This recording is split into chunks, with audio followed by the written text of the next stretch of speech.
Subscribe کریں ہمارے channel کو اور بیل آئیکن کو کلک کریں تاکہ ہماری ہر نئی آنے والی ویڈیو آپ تک بآسانی پہنچ سکے۔ بسم اللہ الرحمن الرحیم۔ عورتوں کی 80 دینی خلاف ورزیاں۔ ارکان اسلام میں مخالفت۔ نمبر 13، عورتیں اور شرعی امور۔ بعض عورتیں وضو اور شرعی غسل کا اہتمام نہیں کرتی اور وہ شرعی امور سے جاہل ہیں، اور یہ بڑا خطرناک مسئلہ ہے کیونکہ وضو اور غسل نماز کی درستگی کی شرائط میں سے ہے۔ نمبر 14، نمازوں کو وقت کے بعد ادا کرنا۔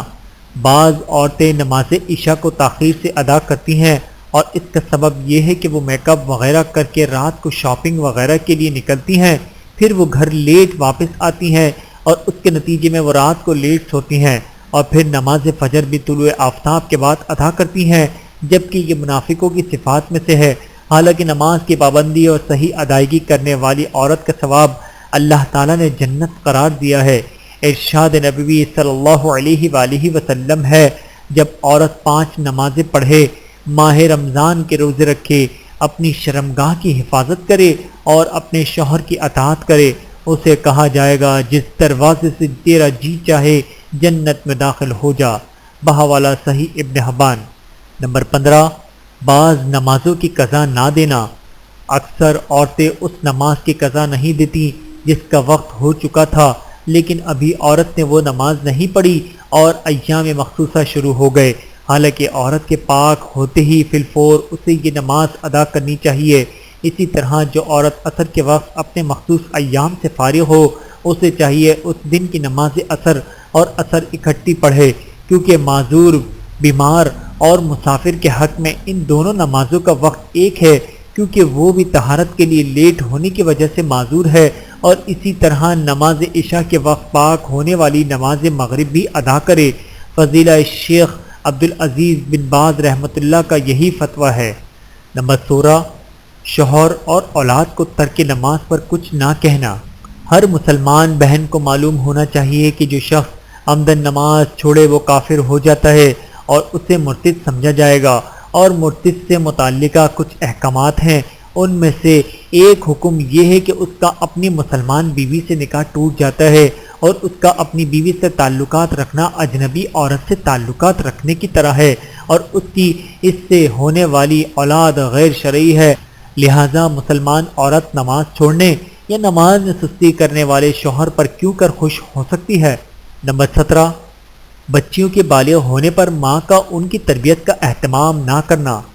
جب بچی بالغ ہو جائے تو ماں کی ذمہ ہے کہ اسے نماز، روزے اور پردے وغیرہ کا سختی سے حکم دے اور پردے کے ضروری احکامات پر عمل کروائے، کیونکہ نبی کریم صلی اللہ علیہ وآلہ وسلم نے تو نماز وغیرہ کے معاملے میں اس قدر احتیاط کا حکم دیا ہے کہ آپ صلی اللہ علیہ وآلہ وسلم نے فرمایا، جب تمہاری اولاد 7 برس کی ہو جائے تو انہیں نماز کا حکم دو۔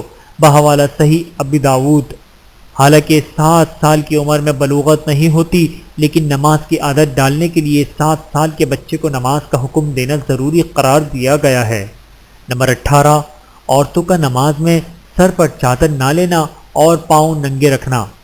بعض عورتیں نماز میں چادر نہیں لیتی اور پاؤں نہیں ڈھانپتی ہیں، اور وہ اس کی دلیل یہ دیتی ہیں کہ وہ تو اپنے گھر میں نماز پڑھ رہی ہیں جہاں انہیں کوئی دیکھنے والا نہیں، اور یہ بہت بڑی غلطی ہے، کیونکہ عورت کے لیے گھر کی 4 دیواری میں بھی نماز کے وقت چہرے کے سوا سارا جسم ڈھانپنا ضروری ہے۔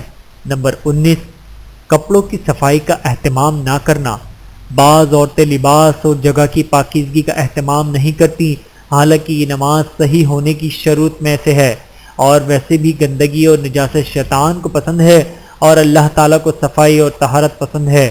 ارشاد باری تعالیٰ ہے، ان اللہ یحب التوابین ویحب المتطہرین، سورۃ البقرہ آیت نمبر 222۔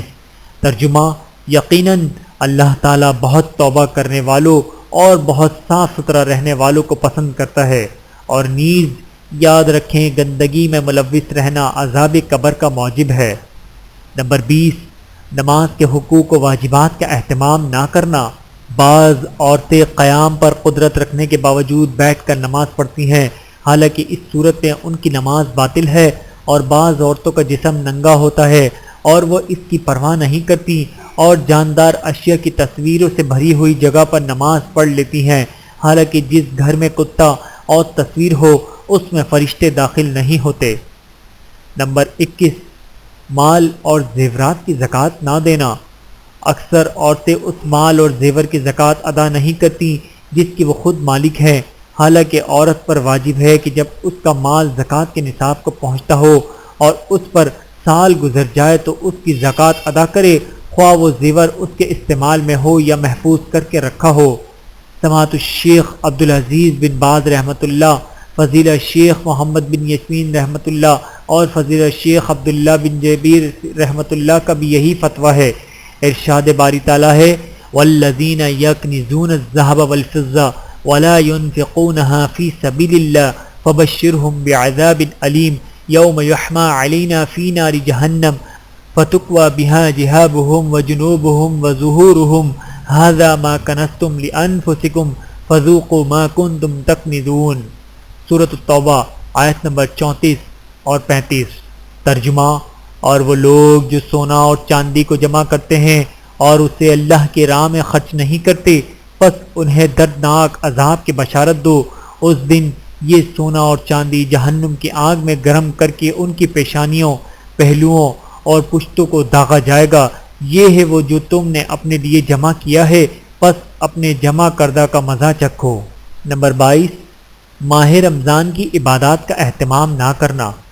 اکثر عورتیں ماہ رمضان میں دن کی مبارک گھڑیاں نیند اور لذیذ کھانے تیار کرنے میں ضائع کر دیتی ہیں اور رات کی مبارک ساعتیں بیدار کر بازاروں میں پھر کر اور مختلف مشاغل میں دلچسپی لے کر برباد کر دیتی ہیں، حالانکہ نبی کریم صلی اللہ علیہ وآلہ وسلم نے فرمایا اس شخص کی ناک خاک آلود ہو جس پر رمضان آیا اور اس شخص نے بخشش حاصل نہ کی اور رمضان گزر گیا۔ بحوالہ جامع ترمذی۔ نمبر 23، عورتوں کا احرام کے لیے مخصوص رنگ کا تعین کرنا۔ بعض عورتیں حج یا عمرے میں احرام کے لیے مخصوص رنگ کا کپڑا استعمال کرتی ہیں، مثلا سبز رنگ وغیرہ۔ اسی طرح بعض عورتیں احرام میں نقاب اور دستانے پہنتی ہیں، جبکہ رسول اللہ صلی اللہ علیہ وآلہ وسلم نے فرمایا عورت احرام کی حالت میں نقاب نہ لے اور دستانے نہ پہنے، یوں چادر کے ذریعے پردہ ضروری ہے۔ بحوالہ صحیح بخاری۔ ویڈیو دیکھنے کا بہت شکریہ۔ مزید ویڈیوز دیکھنے کے لیے ہمارے چینل کو سبسکرائب کریں۔ اگر ویڈیو پسند آئے تو لائک کریں۔ اچھی بات کو دوسروں تک پہنچانا صدقہ جاریہ ہے۔ جزاکم اللہ خیرا کثیرا۔ اپنا اور اپنے پیاروں کا بہت زیادہ خیال رکھیے گا اور مجھے دعاؤں میں یاد رکھیے گا۔ Take care. اللہ حافظ۔